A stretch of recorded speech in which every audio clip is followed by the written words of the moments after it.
Welcome to Garden Plants with Jim Putnam. Let's talk Juliet Cleyera.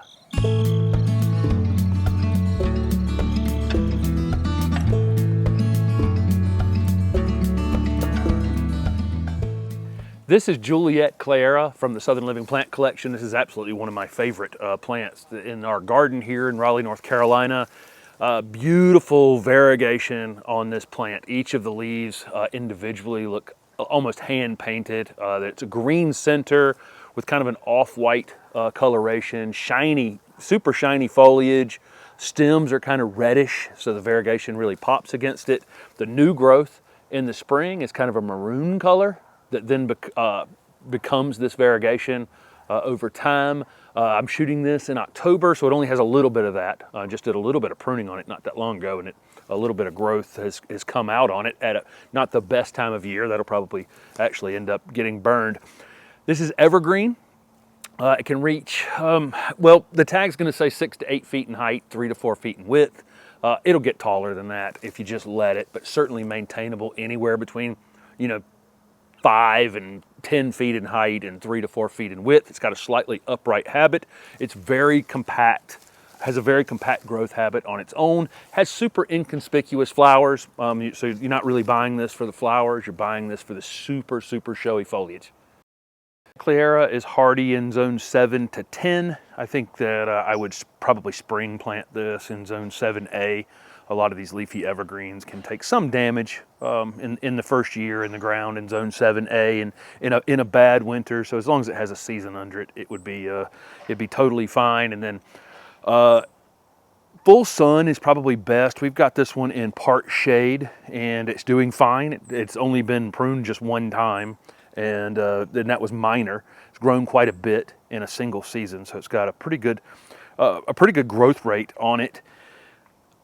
Full sun in zone 7, zone 8, by the time you get to 9 or 10, it'd probably benefit from being in the part shade. I'm in 7B here in Raleigh, and again, in part shade, looks fantastic. The variegation shows up fantastic. A lot of these gold or variegated plants will be less gold or variegated in part shade, but this one is not.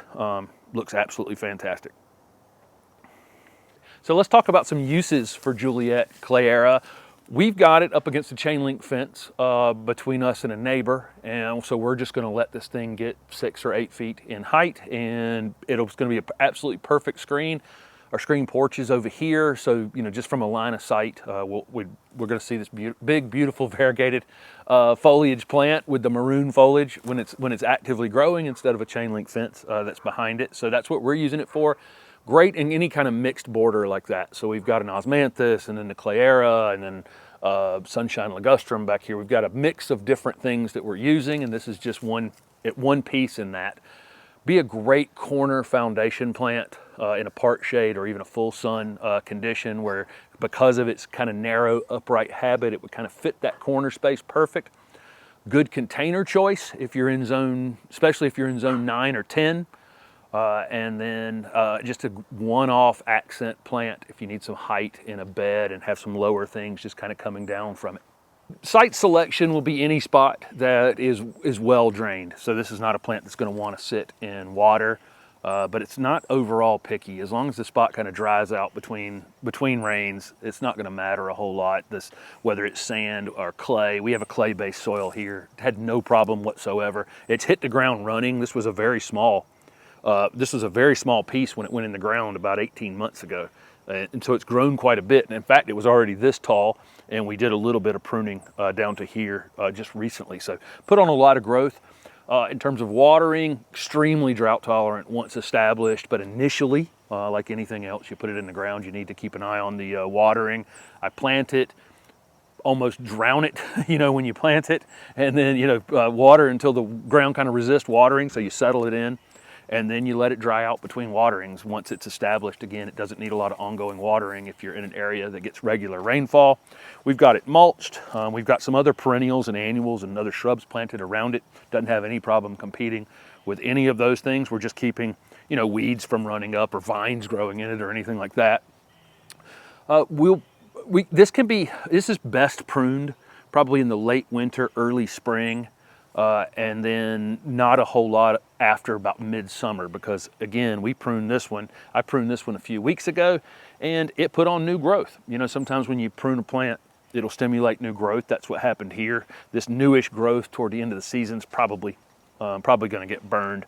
So I would say pruning between, you know, February and about the 4th of July, something like that. And you can go hard pruning this plant. You can prune it back to almost the ground if it was in the ground for several years and you needed to reset it. In general, though, it's just not going to require a lot of pruning. It grows kind of full on its own, especially if it's in more sun than this one is getting. It'll grow fuller and more compact. We fertilize once a year with an organic fertilizer in the late winter. Again, between the organic fertilizer and the mulch and our native soil, it's perfectly fine without any additional fertilizer. Cleyera are considered extremely pest resistant. We really just don't have a lot of problems on them at all. They're just kind of no-fuss plants in general, and this is a beautiful variegated version of a Cleyera. So this is Juliet Cleyera from the Southern Living Plant Collection, one of my absolute favorite pieces in my garden here in Raleigh, North Carolina. Thanks for watching.